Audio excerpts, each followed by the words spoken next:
రేవంత్ రెడ్డి గారి గురించి ఈరోజు మనం తెలుసుకుందాం ఫ్రెండ్స్. అయితే రేవంత్ రెడ్డి గారు నవంబర్ 8, 1969 మహబూబ్నగర్ జిల్లాలోని కొండారెడ్డి గ్రామంలో జన్మించారు.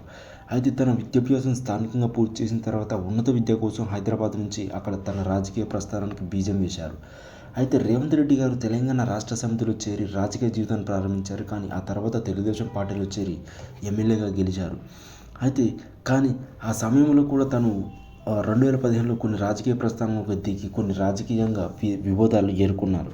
అయితే కాంగ్రెస్ పార్టీలో చేరిన తర్వాత తను ఎన్నో సవాళ్ళు ఎదుర్కోవాల్సి వచ్చింది. రేవంత్ రెడ్డి గారు 2018లో మల్కాజ్గిరి నియోజకవర్గం నుండి లోక్సభ ఎంపీగా ఎన్నికయ్యారు. అయితే తన కుటుంబం గురించి చూసుకుంటే రేవంత్ రెడ్డి గారు గీతారెడ్డి గారిని వివాహం చేసుకున్నారు. ఈ దంపతులకు ఒక పిల్ల ఉన్నది. స్పీకర్కు సవాల్ చేసిన రేవంత్ రెడ్డి గారు తన ప్రసంగాల ద్వారా మరియు సభలు ప్రశ్నల ద్వారా ఎల్లప్పుడూ ప్రభుత్వంపై ఒత్తిడి తెస్తూ ఉన్నారు. ముఖ్యంగా రైతులు, విద్యార్థుల సమస్యలపై తన గలం వినిపించేవారు. రేవంత్ రెడ్డి గారు రాజకీయాలు ఎంత బిజీగా ఉన్నప్పటికీ సామాజిక సేవల గురించి కొనసాగిస్తూ ప్రజల సంక్షేమమే తన ధ్యేయం అని చెప్పి ఎన్నో కార్యక్రమాలు చేపట్టారు. అయితే రేవంత్ రెడ్డి గారి నాయకత్వం, నిజాయితీ మరియు ప్రజల పట్ల నిబద్ధత వలన ఆయన తెలుగు రాష్ట్రాల్లో ఒక ప్రముఖ నాయకుడిగా మరియు సీఎంగా ఎదిగారు. మీకు ఈ వీడియో నచ్చినట్లయితే please like to subscribe and comment. మీకు ఇంకా నెక్స్ట్ ఎవరి రాజకీయ నాయకుల గురించి కావాలో ఒకసారి కామెంట్ చేయండి.